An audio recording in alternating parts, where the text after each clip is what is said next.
Hey folks, it's Brian. We got to play RQG tonight. Finally, the Dragonute battle is over. Um, the players concentrated on the tailed priest.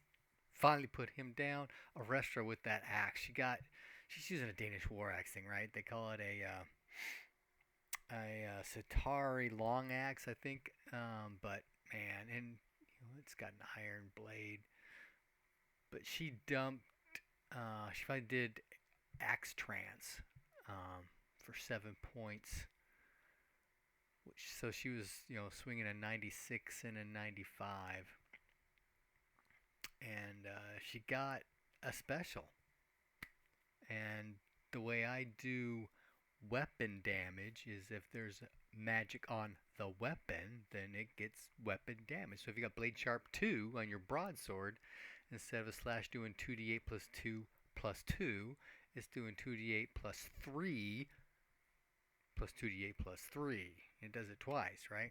Well, she's also got slash, which increases weapon damage as well. So 2 points of slash. So she was rolling like 3d6 and 4d8 damage on this thing. It was horrendous, right?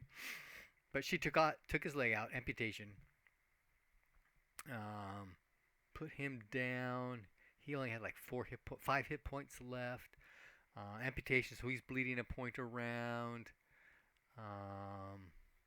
Made his consciousness roll though, so there's this confliction that I found tonight because of this. Because if you go below your limbs hit points double, you're incapacitated, right? But there's a special thing if you do a slash. There's an incapacitation roll where you roll your con minus damage times 5 to stay conscious.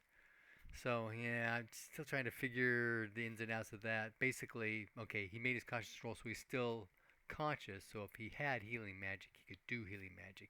Otherwise, he's incapacitated, which means he could only do healing magic and nothing else. And yeah, it's one of those weird kind of situations. But next round, somebody got him and took him out anyway. So at that, I start rolling reactions, and the Crested Dragonute split. Two of the Beaked Dragonutes decided they were going to take charge.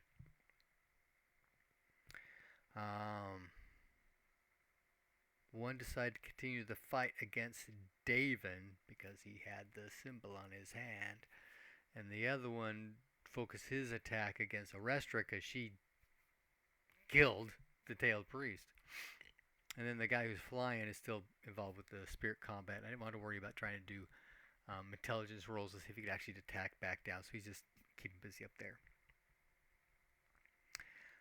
So attacks continue, but Arestra, she's got, with coordination and mobility on, her strike and that zero reach axe kind of thing. Her strike rank is 1 or 2.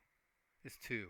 So strike rank 2, she's hitting with her axe, and she rolled another special against the Beaked Dragon. Oh, by the way, the Beaked Dragonute. So they decided, okay, we're continuing this fight. They took on the right way that the tailed priest had, and they started using the dragon magic.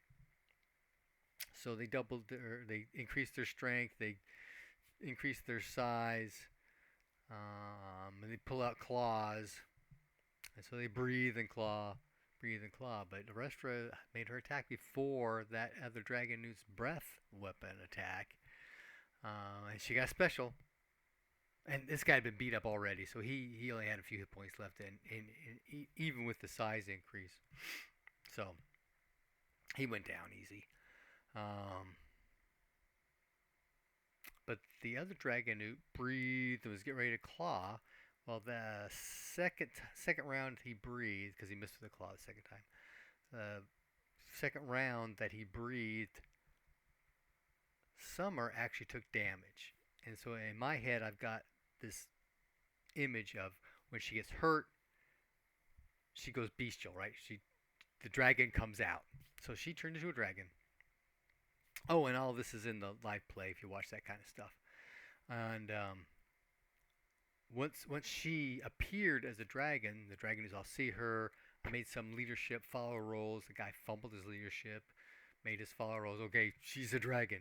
So he drops a knee and says, Mother, we did not know, kind of thing.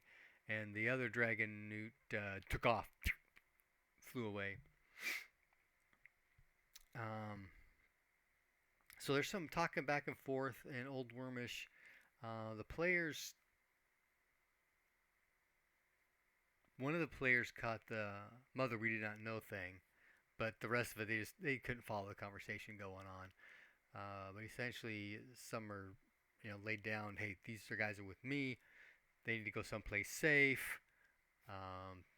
Take care of them, kind of thing, right? And then when she felt safe, she reverted back to her person. And just following along, okay, following this dragon, he's taking us someplace. And then they went around. They had asked, the players talking about a library, and there's a library here. There's also a university, but the library is actually where some of the Dragonoots are camped out. It's not their main place, but it's like the guard tower in front of the main place. And so he takes them there. Again, hundreds of years old, ransacked, destroyed. Now there's nothing really here. I'm going to have them make some search rolls. If we get any criticals out, I may have some. They can find something, right? But for now, they're just given a safe place to rest and heal and try and repair their armor, which has been melted by dragon fire. Which reminds me that I've got to get back with them on as I've been playing with the Dragonfire, I'm adjusting how the rules are going. So we'll have to talk to them about how that's going to happen next time they run into that kind of thing. Because I can't have the armor if you're doing damage to general hit points, because the cold attacks each location, armor absorbs. The fire is to total hit points. Armor's not going to absorb, and you take massive damage to your equipment. So it doesn't make any sense that you take a bunch of damage to your equipment, but you don't take any damage because you've got, protection 5 up or whatever it is, right? So, yeah, I've talked to them about that. Let them know, hey, this is going to be like next time it happens, so be careful. So they've spent 2 days resting, healing up, recharging magic points, and casting Repair 2 on equipment to get stuff back at where close to where it was before, right? It's always one less now. Yeah, interesting. But and there's a handful of dead spots in the live play because I'm digging through the rules on the magic, dragon magic and stuff, trying to figure out, okay, if you increase your strength by half again, but you can increase your size up to triple by 6 points each step, what is that number? And how many hit points do you get out of that? And what's your damage bonus number? And all that kind of stuff. Yeah, they would have been doing. They both would have had 2d6 damage bonus, and one would have done 5d6. No, they did 2d6 because they had the claws. So the claws doing 2d6 damage, and one was doing 4d6 damage bonus. The other was doing 5d6 damage bonus, but they never got a claw into anybody. Yeah. And as I was looking at my numbers, because I use a spreadsheet to randomize my stuff, right? Everybody's different. And somehow some of my calculations weren't lining up correctly the way that the stats were written up. Because one guy had a dex of 6, but his dex strike rank was 1. So I know I had that jacked up somewhere. Anyway, they're recuperated. They're ready to go and trying to figure out what are they going to do next. Because they were told that there were creatures up in the keep. No humans are allowed in the city, but there are creatures there. They really got down to they're beastmen that are up there. And they're not humans, so they're allowed to be in the city, that kind of thing. So, and there's an NPC with the dragon newts. Because I'm converting a module over, right? And I'm trying to figure out, okay, what could this creature be? Because the way the module is written is everybody's a bad guy, and not everybody's a bad guy here. So I think I've actually figured out what this will be. Fingers crossed.